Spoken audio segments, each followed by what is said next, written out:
দীর্ঘ প্রায় ১.৫ যুগ বিএনপির উপরে অন্যায়, অত্যাচার, খুন, গুম, রাহাজানি, জেলে পাঠানো, ফিজিক্যালি টর্চার করা, এটা ছিল তো আওয়ামী লীগের নিত্যদিনের একটা বিষয়। এই দীর্ঘ ১.৫ যুগে আমরা সহ আমাদের নেতাকর্মীরা কোনোদিন এলাকায় আসতে পারি, এই গৌরনদী আগলঝাড়াতে কোনোদিন আমাদের কর্মসূচি পালন করতে পারি। যে বাজারে দাঁড়িয়ে কথা বলছি, একটু সামনে গেলেই দেখবেন একটা 4তলা মার্কেট আছে। এটা আমাদের এই দলের একজন বিএনপি নেতার ওই মার্কেট, আক্কেল আলী সর্দার।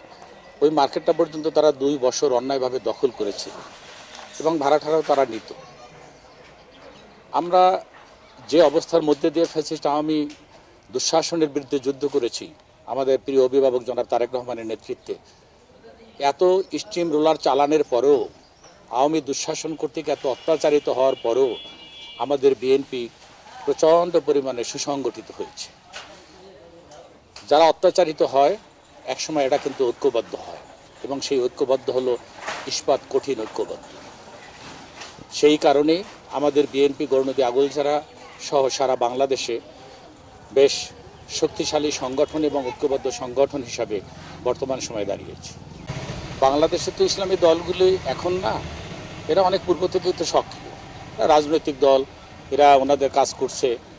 আপনারা যদি ইসলামিক দলগুলির অতীত ইতিহাস দেখেন যে বাংলাদেশের ভোটের রাজনীতিতে তাদের অবস্থানটা কোথায় ছিল, তাহলে আপনারা সহজেই অনুমান করতে পারবেন যে এরা 1 বছর আগে তাদের প্রার্থী দিয়েছে, এরা নির্বাচনে কাজ করছে।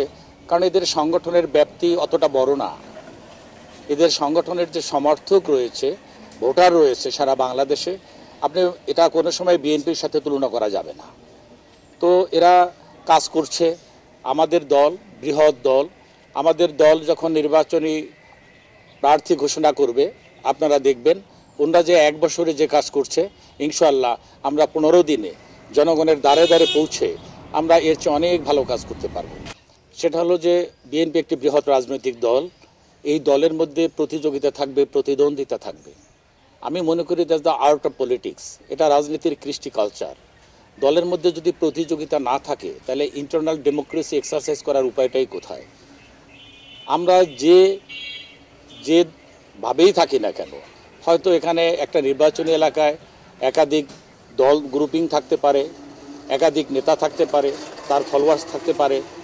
যারা একাধিক প্রার্থী রয়েছেন এরা হয়তোবা তাদের সমর্থকদের নিয়ে একটা সরল রেখে অবস্থান করতেছেন, কিন্তু শেষমেশ এদের শেষ ঠিকানা একটা বিন্দু, আর সেই বিন্দুটাই হলো ধানের শীষ, সেই বিন্দুটাই হলো শহীদ প্রেসিডেন্ট জিয়াউর রহমানের আদর্শ, সেই বিন্দুটাই হলো এদেশের আপসীন নেত্রী, বারবার জনগণের ভোটে নির্বাচিত প্রধানমন্ত্রী, গণতন্ত্রের মা বেগম খালেদা জিয়া।